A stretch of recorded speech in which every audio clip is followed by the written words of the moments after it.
What's up, YouTube? This is your boy Nick here, and as you guys can tell, my voice is a little deep. That's because I am still a little sick, just a mild sore throat. That's all it is. But yes, I will be better sometime next week, hopefully. But yes, today I'm going to be doing another installment of This Week in WWE. So this week has been pretty chaotic, if you will, as of late. Starting with what happened this past Monday on Raw.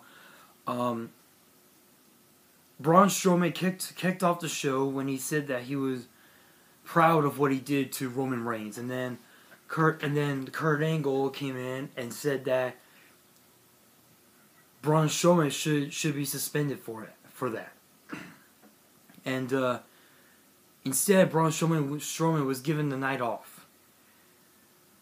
And Braun Strowman said that told Kurt Angle, "You better give me some competition, or else."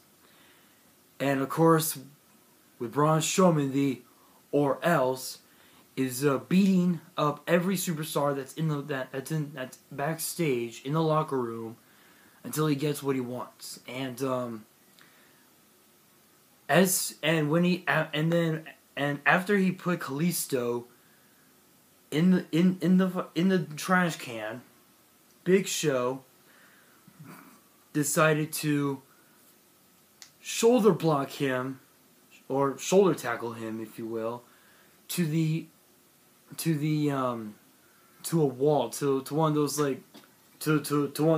garage doors or whatever, and told Strowman, why don't you pick on someone your own size? And so the match was made official by Kurt Angle that the main event would be Braun Strowman versus the Big Show, and then of course Dean Ambrose, the Intercontinental Champion, was a special guest on Miz TV, and Ambrose got the best of Miz. Literally, he did. He was about to hit dirty deeds on the Miz, all because the Miz said that Dean Ambrose is what the Intercontinental Championship is, a joke. And yeah, that was pretty interesting. And then of course we had a dream match. It was a one-on-one match between Cesaro and one half of the Raw Tag Team Champions, Jeff Hardy, for the first time in 8 or 9 years. Jeff Hardy was in a one-on-one match on Monday Night Raw, first time in years. And of course, Jeff Hardy did win the match. There was a lot of tension between Matt Hardy and Sheamus, but of course both teams shook hands, and we'll see what happens at Payback. I think this tag team match is going to be a match we will never forget. and then of course we had a fatal 4-way match to determine the #1 contender to the Raw Women's Championship at Payback. It was Nia Jax taking on against Mickie James, against Sasha Banks, against Alexa Bliss in her hometown of Columbus, Ohio, and Nia Jax used Sasha Banks to hit Mickie James from off the top rope down onto the floor, and Nia Jax hit the Samoan drop. That led to Alexa Bliss drop kicking Nia Jax, and Alexa Bliss pinned Sasha Banks to get the 3 count. So now at Payback, it will be Bayley defending the Raw Women's Championship against Alexa Bliss. Now, of course, both Bayley and Alexa Bliss had a lot of history together against each other back from their days in NXT. So yes, that match should be another memorable match. And then of course the main event was, again, as I mentioned, Big Show versus Braun Strowman. Now, the closing moments of that match, honestly, it is been years in the making. The last time this happened, it was the Big Show against Mark Henry for the World Championship. Big Show, the closing moments of the match, the Big Show was climbing the top rope. Braun Strowman prevented Big Show from doing a massive move from the top rope, and Braun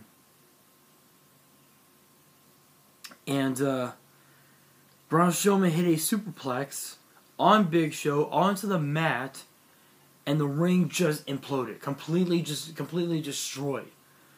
Now, of course, the only two people besides Braun Strowman that did that to the Big Show were Brock Lesnar and Mark Henry. Brock Lesnar, it was during a SmackDown event, if you will, and it was back in I believe it was in 2002, and the ring just completely imploded, and then of course in 2011, 6 years ago, Mark Henry did the same thing to the Big Show, at Vengeance. So yeah, so that match between Strowman and Big Show with that superplex, the match was over. Literally, it was over. Both men, it ended supposedly it ended in a no contest.